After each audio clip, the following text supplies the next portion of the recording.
नमस्कार, आप देख रहे हैं न्यूज़ यापा। मैं उज्जवल शर्मा आपके साथ। सबसे पहले आज हमारे सभी दर्शकों को नव वर्ष की ढेर सारी शुभकामनाएं। ये नया साल आप लोगों के लिए ढेर सारी खुशियां लाए। और आज हम बात करेंगे राजस्थान के दो पार्टियों के दो दिग्गज नेताओं की। बीजेपी से हाल ही में कैबिनेट मंत्री बने किरोड़ीलाल मीणा और राजस्थान कांग्रेस के दिग्गज नेता और राष्ट्रीय महासचिव सचिन पायलट की। दरअसल दोनों नेता अपनी अपनी पार्टी में एक बड़ा कद रखते हैं और संघर्ष के बाद उन्हें आज यहाँ तक जो सफलता मिली है, उन्हें राजनीतिक सफलता जो उन दोनों नेताओं को मिली है वो उनके संघर्ष की बदौलत मिली है। अब इस संघर्ष का दोनों पार्टियों ने कितना मान रखा है, कितना नहीं रखा है, ये आज हम चर्चा करेंगे, क्योंकि एक बयान सामने आया है जिसमें किरोड़ीलाल मीणा और सचिन पायलट को लेकर कई बातें कही गई हैं। आगे उस पर विस्तार से चर्चा करेंगे। दरअसल आज नरेश मीणा, जो मीणा समाज के भी नेता हैं, कांग्रेस में भी काफ़ी एक्टिव रहते हैं, सचिन पायलट के नज़दीक माने जाते हैं, और 12 जिले की छीपड़ा सीट से उन्होंने छबड़ा सीट से उन्होंने चुनाव निर्दलीय लड़ा और हालांकि वो चुनाव हार गए, लेकिन उनकी नज़दीकियां सचिन पायलट से बहुत हैं, किरोड़ीलाल मीणा से बहुत हैं और कांग्रेस की टिकट की दावेदारी कर रहे थे। लेकिन कहीं ना कहीं आंतरिक जो लड़ाई थी उनकी वहाँ के प्रत्याशी से या 12 जिले के नेताओं से, इस वजह से उन्हें कांग्रेस का टिकट नहीं मिला। उन्होंने आज एक बड़ा बयान दिया है। दरअसल उन्होंने एक चैनल को इंटरव्यू देते हुए में कहा कि कांग्रेस अगर सचिन पायलट को राजस्थान में चेहरा कर देती तो चुनाव जीत जाते और बहुमत भी कांग्रेस पार्टी को मिल जाता, लेकिन कांग्रेस ने ऐसा नहीं किया। इसलिए उन्होंने कांग्रेस की हार का सबसे बड़ा कारण यही बताया कि सचिन पायलट राजस्थान में कांग्रेस ने चेहरा नहीं किया, इसलिए राजस्थान में कांग्रेस की हार हुई।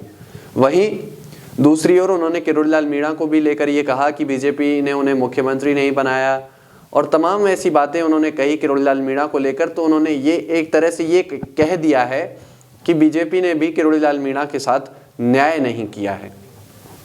अब देखिए, बात करें पहले किरोड़ीलाल मीणा की, तो किरोड़ीलाल मीणा ने काफ़ी संघर्ष किया 5 साल में।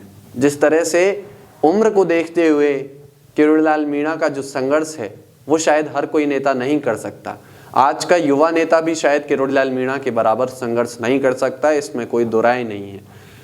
किरोड़ीलाल मीणा लगातार सड़कों पर लड़े, फिर वो चाहे युवाओं की बात हो और कभी जो मामले हों, दुष्कर्म के मामले हों, तमाम मामलों पर उन्होंने आवाज़ उठाई और सरकार से पीड़ितों को न्याय दिलाने की गुहार लगाते रहे, जिसके लिए उन्होंने लाठी डंडे सभी खाए। अब दूसरा पक्ष भी ऐसा ही है, सचिन पायलट ने लाठी डंडे सभी खाए हैं राजस्थान में, लेकिन न्याय उनके साथ भी कांग्रेस की सरकार रहते नहीं हुआ।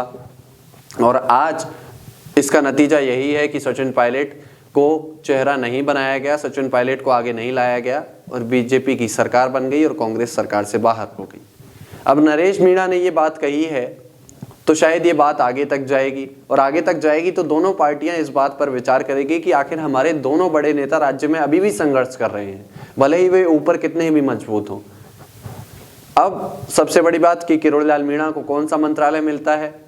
क्या किरोड़ीलाल मीणा को गृह मंत्रालय देने की बीजेपी ने सोचा है या फिर कोई और मंत्रालय, क्योंकि फ्लोर मैनेजमेंट भी बीजेपी को देखना है कि सदन के अंदर कैसे फ्लोर मैनेजमेंट करना है। राजेंद्र राठौर के बाद कौन इस जिम्मेदारी को संभालेगा। राजेंद्र राठौर बखूबी फ्लोर मैनेजमेंट जानते थे। अब बीजेपी किसे ये जिम्मेदारी देती है, क्या संसदीय कार्य मंत्री भी बन सकते हैं किरोड़ीलाल मीणा या चिकित्सा मंत्री, ये तमाम पद, ये 3 पद मुख्यतः किरोड़ीलाल मीणा के लिए चल रहे हैं। और वहीं दूसरी ओर सचिन पायलट को राजस्थान में तो नहीं, लेकिन फिलहाल राष्ट्रीय कांग्रेस में राष्ट्रीय महासचिव पद की जिम्मेदारी मिल गई है और छत्तीसगढ़ राज्य के प्रभारी भी उन्हें बनाया गया है।